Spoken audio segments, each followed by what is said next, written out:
आज मैं आपको गरुड़ पुराण के उस गूढ़ रहस्य के बारे में बताने जा रहा हूं जिसे जानना प्रत्येक मनुष्य के लिए अत्यंत आवश्यक है।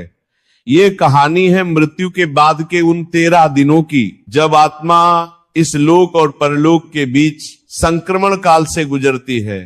गरुड़ पुराण केवल एक धार्मिक ग्रंथ नहीं है, ये जीवन और मृत्यु के बीच के उस अज्ञात क्षेत्र का मार्गदर्शक है जिससे हम सभी को एक दिन गुजरना है।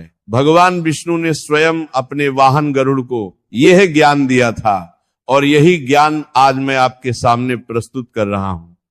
काशी की पावन भूमि पर जहां भगवान शिव स्वयं विराजमान है, वहां एक महान ब्राह्मण रहते थे, पंडित राम प्रसाद। उनका पूरा जीवन धर्म और सत्य के मार्ग पर चला।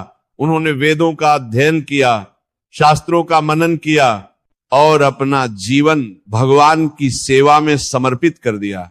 उनके पुत्र का नाम था विजय और पौत्र का नाम था अर्जुन। जब पंडित जी के प्राण पखेरु उड़ने का समय आया तो क्या हुआ? एक दिन प्रातःकाल जब सूर्यदेव अभी अभी उदय हो रहे थे, पंडित जी ने अपने परिवार को पास बुलाया। उन्होंने कहा, पुत्र विजय, मेरे जाने का समय आ गया है। तुम धर्म का पालन करना, गरीबों की सेवा करना और सदैव सत्य के मार्ग पर चलना। फिर उन्होंने अपने पोते अर्जुन को आशीर्वाद दिया और भगवान राम का नाम लेते हुए अपने प्राण त्याग दिए।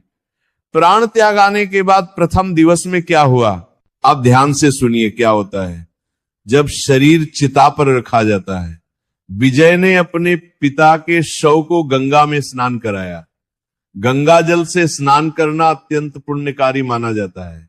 फिर शव को नए वस्त्रों में सजाया गया और चंदन का लेप लगाया गया।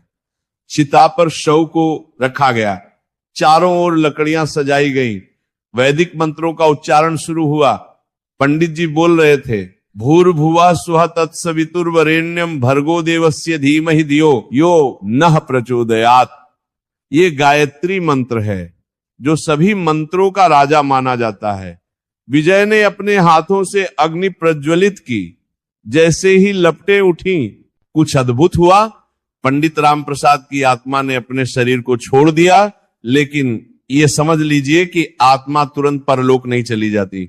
गरुड़ पुराण में स्पष्ट कहा गया है कि आत्मा को पृथ्वी पर 13 दिन रहना होता है।